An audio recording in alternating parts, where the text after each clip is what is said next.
Amici di Directa Sport, appassionati di calcio dilettantistico, un cordiale saluto da Silvio Congiatto e Chico Pio alle immagini che vi arrivano in diretta dagli impianti comunali di Lattedolce per la seconda giornata del campionato di terza categoria girone E. Quest'oggi si affrontano il Santa Maria di Pisa ed il Caniga. Si lotta ancora a centrocampo, ancora Ladinetti, due tocchi per il Santa Maria di Pisa, può scappare all'interno della di rigore, ce l'ha sul sinistro, è debole contratto il tentativo.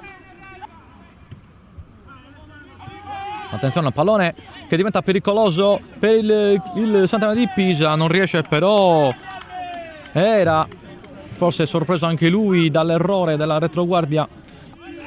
Casu sulla sinistra, può metterla dentro con un traversone raso a terra, arriva Ladinetti, mette il pallone giù, Ladinetti se la porta sul sinistro, Ladinetti, intervento prodigioso di Zingo, ma ancora Santa Maria di Pisa in avanti, ancora la retroguardia del Caniga con affanno, sembra intenzionato ad andare direttamente in porta Ladinetti, così è sul primo palo Ladinetti, il pallone che naviga all'interno dell'area piccola e c'è il vantaggio del Santa Maria di Pisa quando stiamo entrando nel 25esimo minuto di gioco del primo tempo, quindi cambia il risultato qui al comunale di Lattedolce. Santa Maria di Pisa 1, Caniga 0. Era e Azzena i due che sono incaricati a servire palloni utili finora.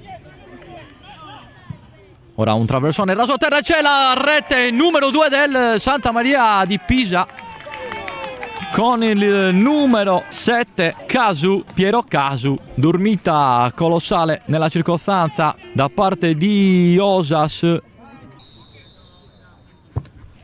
Vassilanus direttamente in porta, indisturbato Azzena, colpo di tacco, poi arriva la conclusione improvvisa di Cabeccia. Buona questa trama offensiva del Caniga, ancora Azzena, serie di finte, vertice sinistro dell'area di rigore, Casu entra in area, Cherchi, ne ha una addosso Cherchi per l'ago sinistro, Cherchi, Pireddu col piede a dire di no, poi è in posizione però di offside. Va Casu sul secondo palo, pallone che è sceso. Ora era Pina, chiedeva il pallone in area di rigore, poi l'arbitro vede un contatto proprio su Era e decreta il calcio di rigore per il Caniga.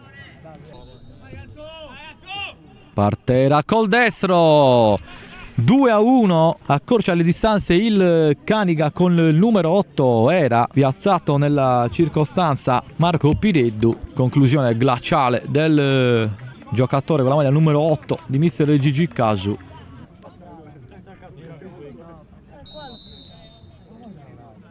Va Azzena profondissimo verso Pireddu che deve compiere un vero e proprio miracolo. Falloso ai suoi danni, già battuto il calcio di punizione, il calcio d'angolo, ancora Pireddu a volare sulla propria sinistra. Va col destro, Ladinetti verso la porta dove arriva Zingo, si distende sulla destra, può avanzare poi Pilo, un po' strattonato da Azzena, poi Casu gol morbido, poi arriva la rovesciata improvvisa di Bazzoni, gesto stilisticamente perfetto di Bazzoni.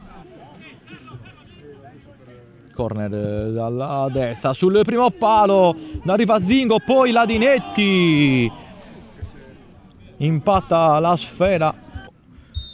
Parte ora il fischio del direttore di gara, va direttamente in porta dove Pireda con i piedi c'era arrivato ancora una volta. Ladinetti, Martinez con l'esterno, pallone che arriva sul tiro di incredibile conclusione di Fara col mancino da fuori aria, mancino terrificante di Fara che ora va coi piedi Ancora Silanus per Ladinetti, può anche pensare al tiro, lo prova Ladinetti con un pallonetto incredibile e non si fida della presa. Poi ancora Santa Maria di Pisa in avanti, ancora Zingo dopo la conclusione di Bazzoni, ormai alle corde in questi minuti che ci portano alla conclusione della partita, il Caniga. E c'è anche il gol del 4-1, lo mette a segno il numero 23 Petretto, incornata su calcio d'angolo del difensore del Santa Maria di Pisa. E termina qui l'incontro. Santa Maria di Pisa 4, Caniga 1.